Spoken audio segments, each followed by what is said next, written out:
Dear students, hope you are well by the grace of Almighty. Today I am going to teach you narration of optative sentence. Optative sentence এর narration করতে হলে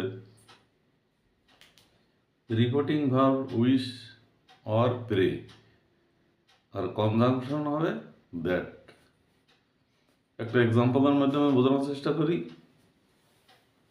My mother said to me, may you be happy in life. আমি আবার বলছি, my mother said to me, may you be happy in life. তাহলে reported স্পিচটা হলো optative sentence. তাহলে direct থেকে ইনডাইরেক্ট কিভাবে করতে হবে? my mother wished অথবা prayed that. এখানে লিসেনার ছিল মি, তাহলে মি এর নোমেটিভ ফর্ম হলো আই। যেহেতু রিপোর্টিং ফর্মটা পাস্ট টেন্সে, সুতরাং মে হয়ে যাবে might. That I might be happy in life. এখানে তুমি উইশ ব্যবহার না করে প্রেও ব্যবহার করতে পারো।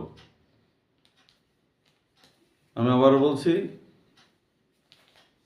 এই রিপোর্টেড স্পিচের ভিতরে অপটেটিভ সেন্টেন্স থাকলে মনে রাখতে হবে ডিরেক্ট থেকে ইনডাইরেক্ট করার সময় রিপোর্টিং ভার্ব হবে উইশ আর প্রে, আর কনজাংশন হবে দ্যাট।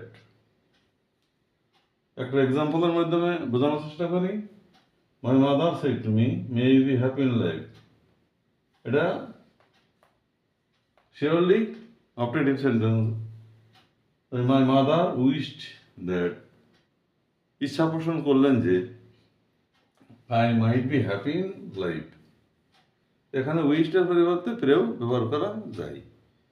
তাহলে এইভাবে ইন দিস ওয়ে ডিরেক্ট থেকে ইনডাইরেক্ট করার নিয়ম।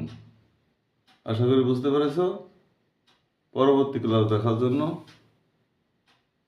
আমন্ত্রণ রইল। চ্যানেলটি দেখবে, সাবস্ক্রাইব করবে, লাইক দিবে। ধন্যবাদ।